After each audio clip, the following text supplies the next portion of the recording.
Hey guys, I'm JanetOnOccasion, and today we're playing another Total War Warhammer II Battle Replay. This one is actually from Sotek's tournament, which I played the same day as the Warhammer Olympics, which is ridiculous. Yeah, 2 tournaments in one day. And this one, I was literally asked 5 minutes before it started. It was just like, do you want to be in it? I was like, alright, cool. And this format, it's not pick a faction and play for the first few rounds like the Warhammer Olympics was. No, this is actually pick an army, and you stick with the army for the entire tournament. So I quickly built this Beastman army, which I quite like. I mean, I like my Beastman. This is pretty much what I bring against pretty much anything. There's a few little changes here and there, but this is pretty much a typical me army, so I know how to handle it.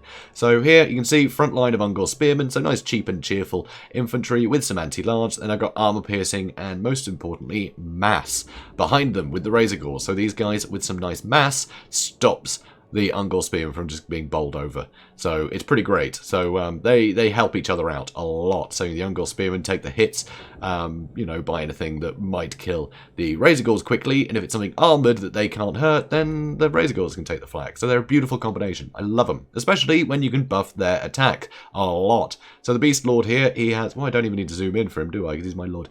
So down here you can see Apocalyptic Vision for that plus 26 melee attack and 16 leadership, and Horn of the First Beast for that plus 8 leadership, 18% charge bonus, and 26 melee attack. So huge melee attack buffs. Also, he can reduce armor by 6, which I always forget to take off because it's not really that useful, if I'm honest. But I have it for some reason, so it's there. Also, I have a Bray Shaman. So the Bray Shaman, I do need to zoom in for, which is very irritating. Here we go. He has Occam's Mind Razor. Because I had to be using this army the entire time, I needed to have magic damage. A lot of the time I'll bring Wild, so I can use what's called Mantle of Gorok to you know, quickly bolster things. But no, I needed the magic damage, so I went Occam's Mind Razor as my big buff. Also Enfeebling Foe and Malcolm's Misfire Miasma. So very good spell loadout, if I don't say so myself. So very nice. Also, 2 Centicles with great weapons, and I also have 2 Poison Warhounds. The Poison debuffs are really nice, really lets the Centicles do some more work, which is lovely. And 2 Minotaurs with great weapons, in case there's anything big.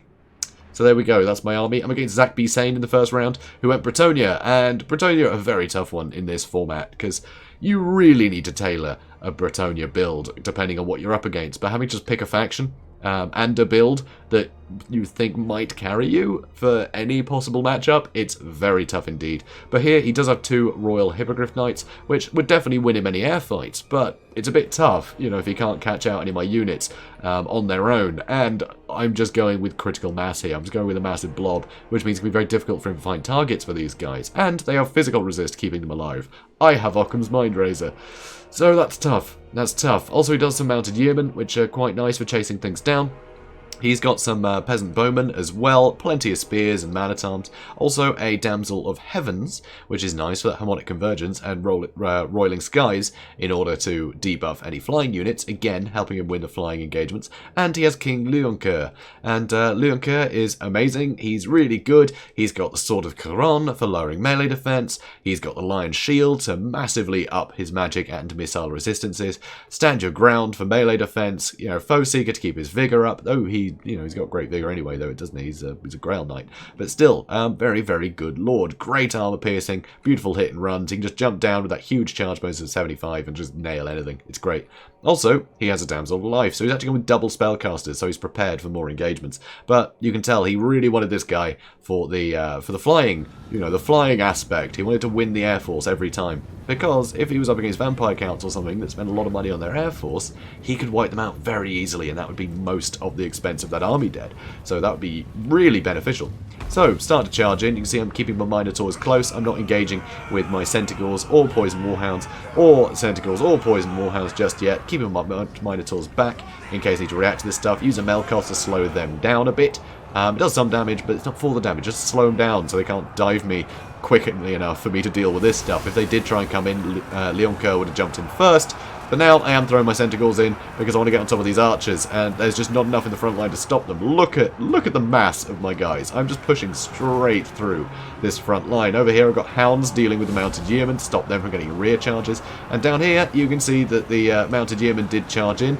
and the Royal Hippogriff Knights have charged in. So over here, I'm going to use, any second now, on somebody. When are you using it? It's on them, thank God, because they're really injured. So yep, Occam's Mind Razor on the Minotaurs are great weapons. They're suddenly going to be decimating these Royal Hippogriff Knights. Even with that harmonic convergence on them, it's going to be tough. And now I've used Apocalyptic Vision and Horn of the First Beast. I know I don't usually use both of those at once, but I figured, yeah, this is mostly expensive the army here. If I can wipe these guys out without a problem, I'm in fine stead. Minotaur's certainly injured though, sort of Caron lowering the melee defense, and Loon is doing some damage. He's enfeebling foe on him though, so he's even weaker. But he is balancing that out with stand your ground, etc. But that does put his melee defense way down. So let's start chasing him. Over here, the peasants are really struggling. The ones that are still in the fight, I'm just keeping busy with Ungor Spearmen, which is perfect for me. And I'm chasing down any bowmen in the back. Got some guys loitering over here. Spearmen, just keeping Spearmen busy. Over here, Hounds keeping the Yeomen busy. And I'm just chasing down Lewin with just this horde of piggies. The horde of piggies are coming, and I did actually use a Melkoth's on Lewin as well as he was pulling out of that fight to make sure I could slow him down so these guys could keep pace. Would have been nice to have some Poison Warhounds over here, but anyway, I start moving the Centaurs this way, hoping that they can intercept so Lewin has no chance of escaping. He is about to rout. He is about to rout.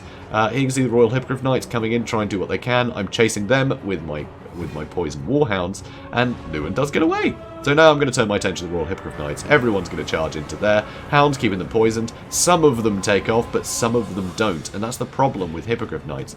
If any of them are stuck to the ground, they get charged, and it's very difficult to re-engage anywhere. So more piggies coming in every side, more Centaurs coming in, and the peasants are really struggling. I've got the Brave Shame of the Beast Lord just running through peasants for a lot of this. Not a huge amount of kills just yet. They've been idle way too much in this. I was a bit busy with this just horde of piggies. There's a lot of piggies. An awful lot of piggies. So here, actually got the Brave Shame, and he's trying to duel me, so I just went and used Enfeebling Foe just to lower his melee attack, so the Shaman could last a little longer. And that buys me more time to kill the Hippogriff Knights and let my Beast Lord approach. So here, get my Ungor Spears to stop the Manitons from coming in. Piggies are throwing themselves at them too, and now my Minotaurs can push in and get on top of Lewin. And he's using all of his abilities right now, and that will certainly help him out. In fact, I just used Apocalyptic Vision again from the Bray Shaman, so everyone has massive melee attack now. 63 melee attack, and the Minotaurs are great weapons. And of course, they got the anti-large. So Lewin is getting just completely surrounded and killed. Minotaurs have actually pulled away. I was sending them over there to deal with the damsel because I thought, why not? But that's it. That's it. That's it, boys. Piggies win. Ah, the war piggies. So many piggies. Ah, I love them. I love my piggies. Close victory. So, yeah, it was one-sided, guys. It was one-sided for sure. But credit where it's due. Right, this tournament, it is so much of a dice roll. There were so many things I could have bumped into with this army, and I would have got just crushed. Beastmen get really hard countered by a lot of units, by a lot of factions. So, I gambled, and it paid off here, because I happened to be up against Bretonia first, that were really focused on dealing with an air force, or, large single models. But when you've just got a horde of stuff with such mass, the Bretonian peasants just can't hold out against that, and he didn't have enough cavalry. If he was up against Beastmen, he would have needed more cavalry, not super elite stuff, because you just need the numbers to make sure Centaurs can't surround you, and nothing has a huge amount of armor. So you can actually just go with, Grail Knights are pretty great, because they're so survivable, but you can just go with a ton of Knights of the Realm and Knights Errant, and you can really bully things. Just the charge bonus is enough to really mess up things like Razorgores and Minotaurs alike, and Centaurs. All of this stuff is weak to cavalry charges, and he just didn't have any here. He didn't have any that could really take advantage. He mounted Yeomen, sure, and technically the Royal Hippogriff Knights, but the Hippogriff Knights need to get on a single model, right? They need to be the thing to bog stuff down, with their smaller numbers. As soon as they're up against sort of things with a lot bigger numbers, all of my army, for instance, then yeah, they can't get in and out of a fight. They just get dragged down. So it's not good. It's not good. He got completely counterpicked here. That's just the nature of Sotek's tabletop tournaments. So yeah, it's a bit of a nightmare. It's a bit of a nightmare, but I thought I'd show it anyway, because whenever I'm in a tournament, I do like to show my games. So, of course, if you want to see the entire tournament, then go over to Loremaster of Sotek's channel, and you can see it all there. It should all be up there on demand now. I very much recommend it. Had some great games, and everyone did. There were some really fun matches to be had, so I wholly recommend it. And tell him I said hi. you know, tell him who sent you. So guys, if you enjoyed this, please do comment, like, and subscribe, and I will see you in the next one. Have a good day, guys.